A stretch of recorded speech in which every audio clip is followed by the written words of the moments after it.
بعض محدثین نے، بعضوں نے انکار بھی کیا ہے، بعضوں نے مانا ہے، اقرار کیا۔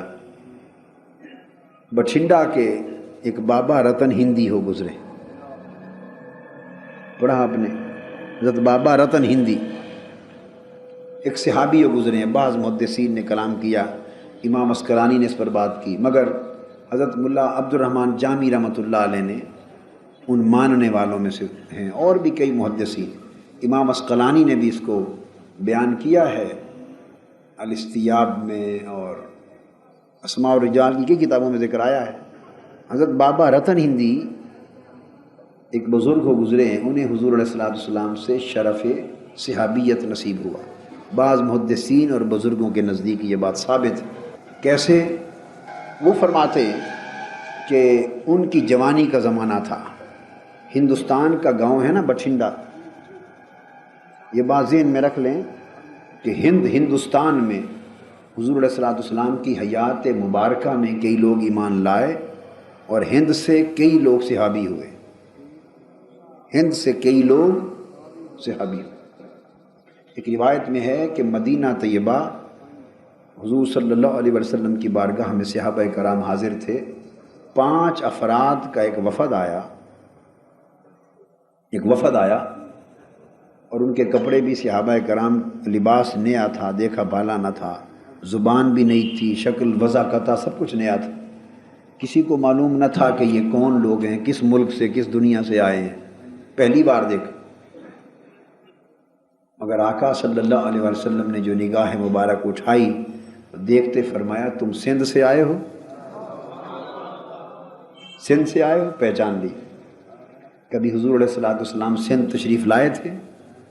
نہ، مگر پہچان لیا۔ کیوں پہچان لیا؟ اس لیے کہ قرآن مجید نے اس پر گواہی دی، قل یا ایھا الناس انی رسول اللہ الیکم جمیعا، میرے حبیب صلی اللہ علیہ وسلم فرما دیں، اے بنی آدم، شرق سے غرب تک جتنی نسل بنی آدم ہے، میں تم سب کی طرف رسول، اللہ کا رسول بن کے آیا۔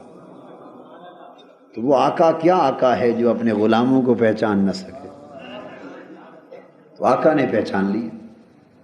حضور علیہ السلام تو یہاں تک فرماتے ہیں کہ قیامت تک میں ہر اس شخص کو پہچانتا ہوں جو مجھ پر ایمان لایا، اور ہر اس شخص کو پہچانتا ہوں جو کافر ہو گئے۔ عرض کیا یا رسول اللہ صلی اللہ علیہ وسلم سندھ سے آئے۔ اس دن صحابہ کہتے ہیں کہ 2 وفد باہر کے ملکوں سے آئے تھے، ایک تو یہ جسے آقا نے فرمایا سندھ سے آئے ہو، ایک وفد افریقہ سے آیا تھا، اور آ کے انہوں نے کلمہ پڑھا اور مسلمان ہو گئے۔ پھر ان کی درخواست پر حضور علیہ السلام نے، اس وفد کی درخواست پر، 5 صحابہ کرام کا وفد سندھ میں تبلیغ اسلام کے لیے بھیجا، اور حضور علیہ السلام کی حیات مبارکہ میں، حیات ظاہری میں، حیات پاک تو اب بھی ہے، مگر دور مدنی میں آقا نے اپنی نگرانی میں اسلام سندھ کی سرزمین تک پہنچا دی۔ تو میں یہ عرض کر رہا تھا کہ ہندوستان تک اسلام پہنچ گیا اور لوگ ایمان قبول کرنے والے تھے، صحابہ ہو گئے تھے ان میں سے کچھ۔ اسی طرح ہند کی سرزمین سے ایک گاؤں کا نام آپ نے سنا ہوگا، بٹھنڈا، تو بٹھنڈا کے رہنے والے تھے بابا رتن ہندی، یہ بھی حضور علیہ السلام کے صحابی ہوئے۔ کیا ہوئے؟ صحابی۔ کیسے؟ وہ اپنے صحابی ہونے کا واقعہ بزبان خود بیان کرتے ہیں، فرماتے ہیں میری جوانی کا دور تھا، اور کہتے ہیں کہ میں اور کچھ میرے ساتھی ہم ہندوستان سے چلے ملک شام کی طرف تجارت کے لیے۔ مکہ معظمہ راستے میں آتا تھا، تجارت کا جو بین الاقوامی روٹ تھا، راستہ مکہ معظمہ راستے میں پڑتا تھا، تو مکہ کے باہر سے جو وادیاں تھیں وہاں سے گزرتے تھے قافلے۔ کہتے ہیں مکہ کے قریب کوئی گاؤں تھا، اور وہاں کی وادی سے ہم گزرے۔ اس دن بڑی شدید بارش ہوئی، اور پہاڑی نالہ تھا ایک، اور پہاڑی نالہ اس شدید بارش کی وجہ سے بھر کے بہنے لگا۔ بابا رتن ہندی بیان کرتے ہیں کہ ہم نے دیکھا ایک چھوٹا سا 9 عمر معصوم بچہ خوبصورت معصوم بچہ بکریاں چرا رہا ہے. بکریاں نالے کو عبور کر گئیں، اتنے میں پہاڑی نالا بھر کے بہنے لگا. وہ معصوم بچہ جب بارش کے پانی سے نالا بھر گیا وہ عبور نہ کر سکا، وہ کنارے پہ کھڑا تک رہا تھا. ہم سمجھ گئے کہ یہ معصوم خوبصورت سا بچہ اپنی بکریوں کے پیچھے نالے کے اس پار جانا چاہتا ہے. تو میں نے قریب آ کے وہ عربی بولتا تھا، ہم تو نہیں سمجھتے تھے، مگر میں نے پوچھا اشارے سے، وہ بھی سمجھ گئے، اور ان کے بات سے ہم بھی سمجھ گئے کہ وہ چاہتے ہیں کہ مجھے اٹھا کے اس پار کر دو. بابا رتن ہندی کہتے ہیں کہ میں نے اس معصوم خوبصورت بچے کو اٹھایا، اپنے کندھوں پر اٹھا کے نالے کے پار کر دیا.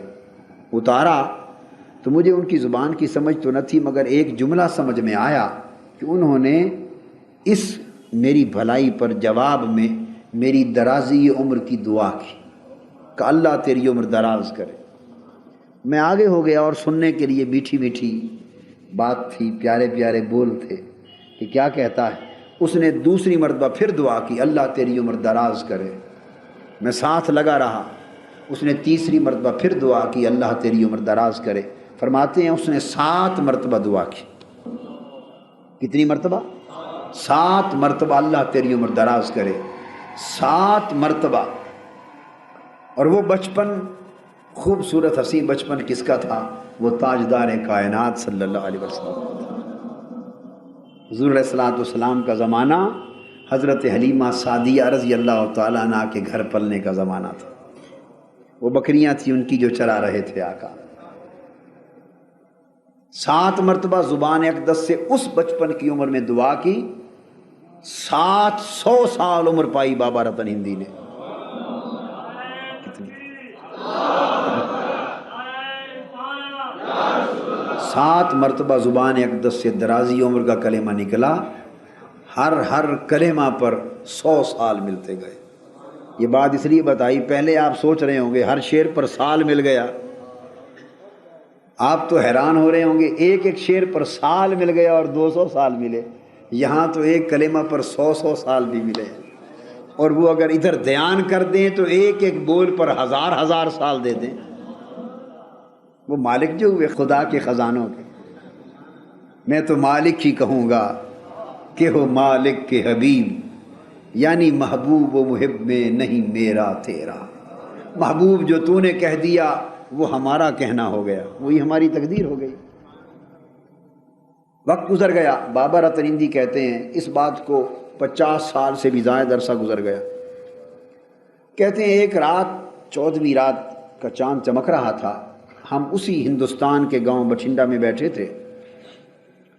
اچانک وہ کہتے ہیں ہم نے دیکھا کہ 14ویں رات کا چاند ہلا اور دیکھتے ہی دیکھتے اس کے 2 ٹکڑے ہو گئے.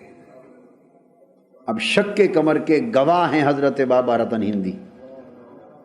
چاند کے ٹکڑے ہو گئے اور تھوڑی دیر کے بعد دنیا میں اندھیرا چھا گیا. رات تاریک ہو گئی. تھوڑی دیر کے بعد دونوں ٹکڑے چاند کے مل گئے. کہتے ہم ہر آتے جاتے سے پوچھتے رہے کہ یہ فلاں رات کیا ماجرا بنا. کوئی شخص نہ بتا سکا کہ یہ قصہ کیا تھا.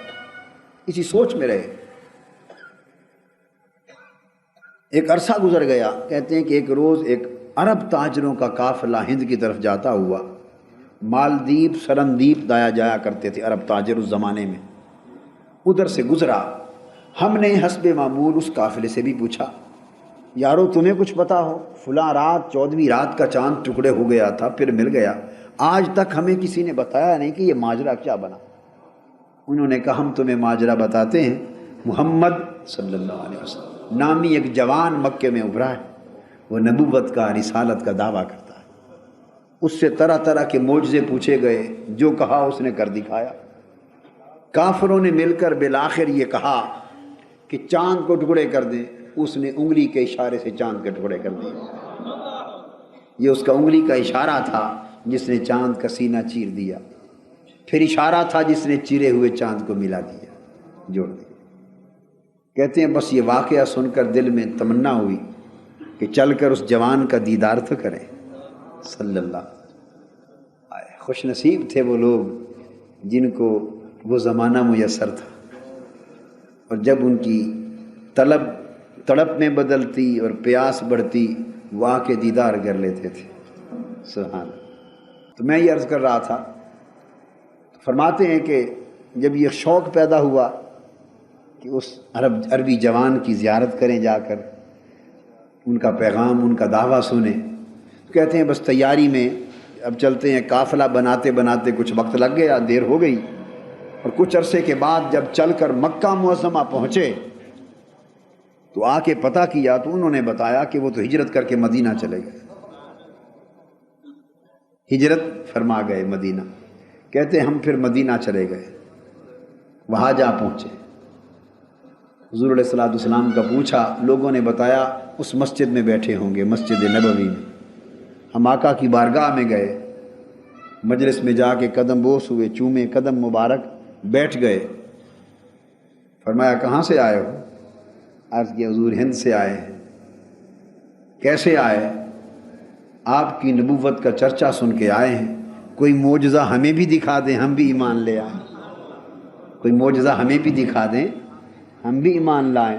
اس پر آقا نے فرمایا رتن ہندی، تیرے لیے وہی کافی نہیں، جب نالا مجھے عبور کرایا تھا تو 7 مرتبہ تیری درازی عمر کی دعا کی تھی، وہی کافی نہیں؟ جب کندھوں پر اٹھا کے مجھے نالا عبور کرایا تھا تو میں نے 7 بار تیری درازی عمر کی دعا کی تھی، اب دیکھتے رہنا معجزہ، 700 سال عمر ہوتی، تیرے لیے وہی معجزہ کافی۔ بس قدموں پہ گر پڑے اور ایمان لے آئے، اسلام قبول کر لیے۔ فرماتے ہیں 15 دن پھر ہم حضور علیہ السلام کی خدمت میں رہے۔ آگے پھر کچھ احادیث بھی 2-3 مروی ہیں ان سے، ایک آدھ غزوے میں شرکت بھی کی، باقی واقعات